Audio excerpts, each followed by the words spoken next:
نہ اس دھرتی پیدا کیتا ہے نہ جان نہ ساراں ورگا، اور نہ کوئی ہوسی نہ کوئی ہویا انہاں چاراں یاراں ورگا، اور تیرے غلاموں کا نقش قدم ہے راہ خدا۔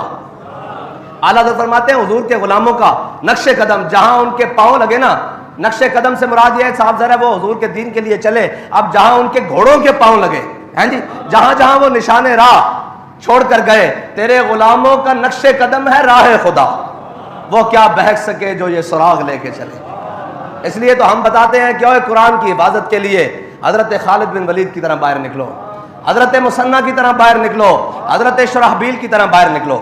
تیرے غلاموں کا نقش قدم ہے راہ خدا، وہ کیا بہک سکے جو یہ سراغ لے کے چلے۔ لیکن جن کے پاس سراغ اور جن کے پاس جناب نشان راہ صرف IMF کا دروازہ ہو، یہ قرآن پاک کے حوالے سے لکھا ہوا ہے کہ قرآن کو پڑھنے والا یا قرآن پر عمل کرنے والا وہ ہر ایک کے دروازے سے، ایک تو ہے نا حضرت فاروق اعظم کے دروازے پر آیا ایک مانگنے والا، کہنے لگا جی آج جناب مرچیں ختم ہو گئی ہیں، آج نمک ختم ہو گیا ہے، آج آٹا ختم ہو گیا ہے، آج جناب گھر کی سبزی ختم ہو گئی ہے، آج جناب گھر کا خرچہ ختم ہو گیا ہے۔ حضرت فاروق اعظم کے دروازے پر روزانہ آ جائے۔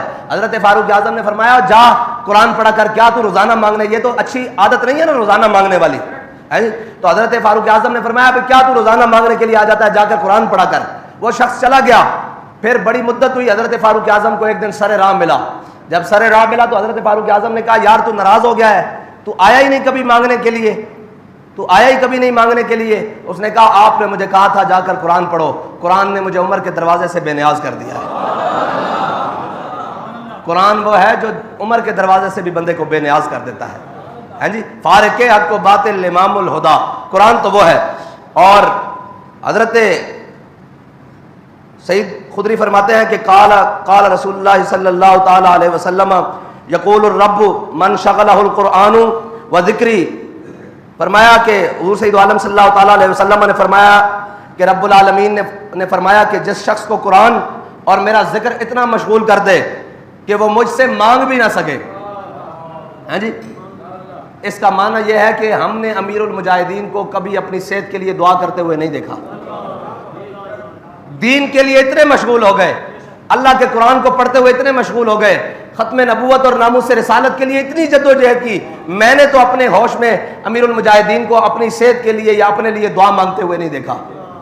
جب بھی دعا مانگی تو ہم نے سنا اللہم اید الاسلام والمسلمین، فرمایا یا اللہ اسلام کے ساتھ مسلمانوں کو مزید عزت عطا فرما، یا اللہ ان کو بلند عطا فرما۔ ہم نے تو یہ دعائیں اور یہ دعائیں کرتے ہوئے سنا اللہم اذل الکفر والکافرین اللہم شتت شملہم، ہم نے تو یہ دعائیں کرتے سنا۔ امیر المجاہدین کو یہ دعائیں کرتے ہوئے نہیں سنا کہ جناب یا اللہ مجھے یہ عطا فرما دے۔ یہ اس حدیث کا مصداق ہے نا، فرمایا جو شخص قرآن میں اور میرے ذکر میں اتنا مشغول ہو جائے کہ وہ مجھ سے مانگ بھی نہ سکے تو میں اس سے مانگنے والوں سے زیادہ عطا کرتا ہوں۔ میرے آقا مولا صلی اللہ تعالیٰ علیہ وسلم نے فرمایا کہ اللہ تعالیٰ فرماتا ہے تمام کلاموں پر قرآن کو ایسے فضیلت حاصل ہے جیسے مجھے رب کو اپنی مخلوق پر فضیلت حاصل ہے۔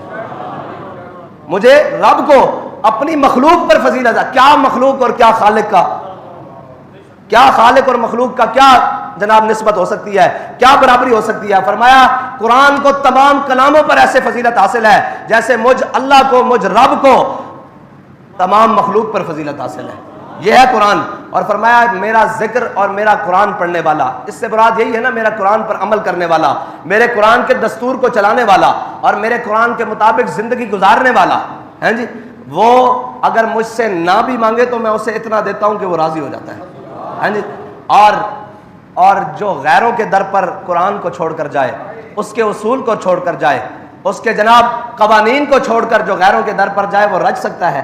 وہ تو کبھی انتظار میں رہے گا کہ $2 ارب سعودیہ نے دیے ہیں، اب جناب یہ ختم ہوں گے تو اگلے کس سے مانگوں گا۔ جو کچھ مانگنا ہے اکبر خدا سے مانگ، یہ وہ در ہے جہاں ذلت نہیں سوال کے بعد۔ اور اس کا مطلب خدا کا در حضور کا در ہی ہے نا، جو وہاں سے ہو یہیں آ کے ہو، جو یہاں نہیں تو وہاں نہیں۔ بخدا خدا کا یہی ہے در، ہاں جی، بخدا خدا کا یہی ہے در، نہیں اور کوئی مفر مکر، جو وہاں سے ہو یہیں آ کے ہو، جو یہاں نہیں ہاں وہاں نہیں۔ یہ اس کا مطلب یہی ہے کہ حضور کے در پر آنا پڑے گا نا، اور قرآن پڑھنا پڑے گا اور قرآن پر عمل کرنا پڑے گا۔ اور قرآن وہ ہے وہ معزز سے زمانے میں مسلمان ہو کر. قرآن وہ ہے جسے صحابہ نے پڑھا اور پھر رومی جاسوسوں نے دیکھا, انہوں نے کہا یار یہ کون سی مخلوق آ گئی ہے, یہ کون لوگ آ گئے ہیں جو نہ دن دیکھتے ہیں نہ رات دیکھتے ہیں, نہ جناب سمندر دیکھتے ہیں نہ دریا دیکھتے ہیں, نہ جناب صبح دیکھتے ہیں نہ شام دیکھتے ہیں. یہ جدھر آتے ہیں جناب گھما کے رکھ دیتے ہیں, جناب لشکروں کے لشکر اڑا کے رکھ دیتے ہیں. اور جناب یہ وہ لوگ ہیں جن کے اٹھے ہوئے قدم کبھی دفاع کے لیے بھی واپس نہیں جاتے. یہ کون سی مخلوق آ گئی ہے؟ انہوں نے کہا بھئی اپنے جاسوس بھیجو اور دیکھو کہ یہ کیا کرتے ہیں, یہ کون سی ایکسرسائز کرتے ہیں, یہ کون سی خوراکیں کھاتے ہیں, یہ کون سی ٹریننگ لیتے ہیں, یہ جناب کون سی مشترکہ فوجی مشقیں کرتے ہیں جن کی وجہ سے جناب ان کو شکست ہی نہیں دی جا رہی.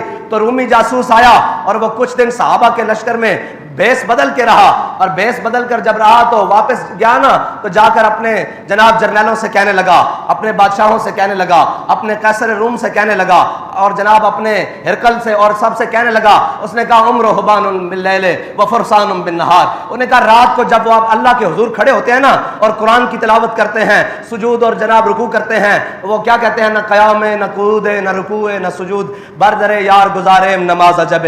ہاں جی, کہتے ہیں جب جناب اللہ کے ہاں کھڑے ہوتے ہیں نا نماز پڑھنے کے لیے, اور جناب جب قرآن کی تلاوت رات کو کرتے ہیں, اور جناب جب سوچ سے قرآن پڑھتے ہیں, تو لگتا ایسے ہے کہ انہیں دنیا و مافیا کی کوئی خبر ہی نہیں, ان کا دنیا سے کوئی تعلق ہی نہیں, ان کا دنیا داری میں کوئی رہنا ہے ہی نہیں. یہ تو کوئی اور راہب ہیں جن کا کوئی دنیا داری سے تعلق نہیں, یہ کٹ کر اپنی زندگی جی رہے ہیں. کہتا ہے رات کا منظر یہ ہوتا ہے, ساری رات کھڑے ہو کر اللہ کے حضور قرآن پڑھتے ہیں, نمازیں پڑھتے ہیں, تلاوتیں کرتے ہیں, ذکر اذکار کرتے ہیں. وفرسان بالنہار.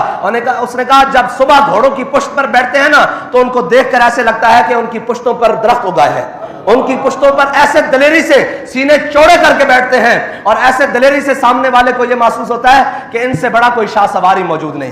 یہ ہے مسلمانوں کی تاریخ. اور مسلمان کبھی بھی اسباب سے نہیں, مسلمان کبھی بھی اسباب سے نہیں, مسلمان ہمیشہ مسبب کے فضل سے چلتے ہیں. اور مسبب قرآن پر,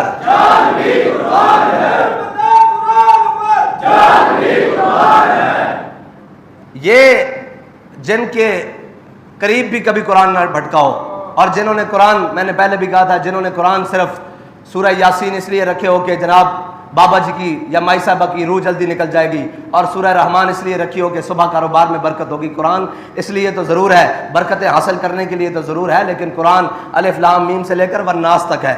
قرآن ایک مکمل ضابطہ حیات ہے. اس میں ان قوموں کا ذکر بھی ہے جنہوں نے اللہ کی نافرمانی کی, ان قوموں کا ذکر بھی ہے جنہوں نے اللہ کی فرما برداری کی, ان لوگوں کا ذکر بھی ہے جنہوں نے اللہ کے دین کو جھٹلایا, حق کو جھٹلایا, پھر ان کی ذلت کے اسباب کیا بنے.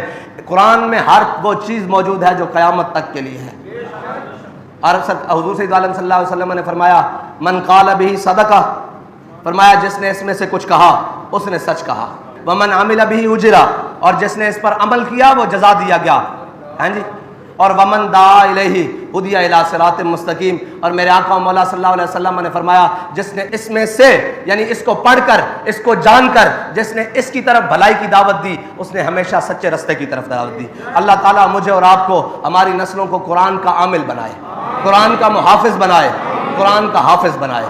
اللہ تعالیٰ ہم سب کو قرآن کی حفاظت کرنے کے لیے کوئی صلاح الدین ایوبی جیسا حاکم نصیب فرمائے, کوئی سلطان نور الدین زنگی کا غلام عطا فرمائے, کوئی محمود غزنوی کا جناب جانشین عطا فرمائے, کوئی محمد بن قاسم کا ماننے والا عطا فرمائے, کوئی حضرت فاروق اعظم کا جانشین عطا فرمائے, کوئی جناب سیدنا صدیق اکبر کا جانشین عطا فرمائے, کوئی عثمان غنی کا ماننے والا عطا فرمائے, کوئی حیدر کرار کا جاننے والا عطا فرمائے.